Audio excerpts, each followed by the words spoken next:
চৰকাৰী ঘৰৰ পৰা আৰম্ভ কৰি বৃদ্ধ পেঞ্চনক লৈ আহি গ'ল নতুন আপডেট।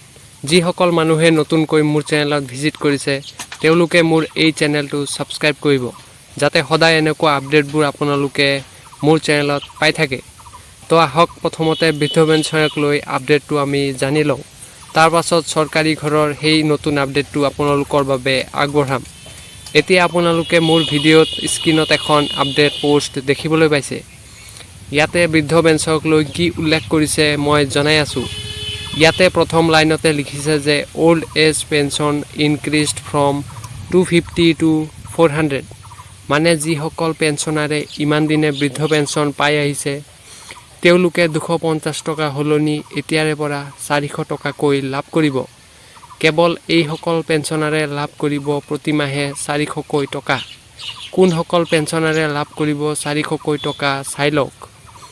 এতিয়া চাব যে পেঞ্চনাৰ এলিজিবিলিটি ক্ৰাইটেৰিয়াত উল্লেখ থকা অনুসৰি পেঞ্চনাৰ প্ৰাপ্তকাৰীসকল অসমৰ বাসিন্দা বা চিটিজেন হ'ব লাগিব। 2 নম্বৰত আছে পেঞ্চনাৰকাৰীসকলৰ বয়স 60 বছৰ হ'ব লাগিব।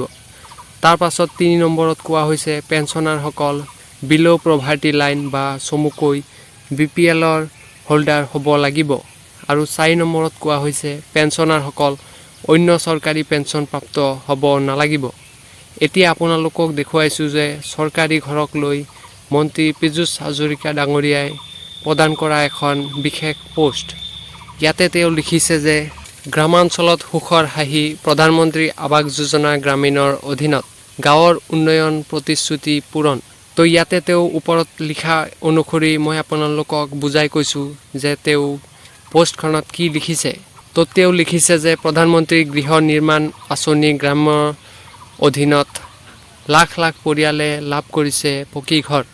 মাননীয় মুখ্যমন্ত্ৰী ডক্টৰ হিমন্ত বিশ্ব শৰ্মাৰ নেতৃত্বত অসম উজ্জ্বল হৈ পৰিছে।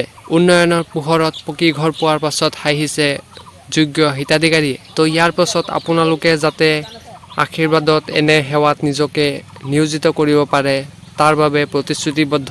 আপুনি পকী ঘৰ পাইছে নে নাই কমেণ্ট কৰিব। ধন্যবাদ।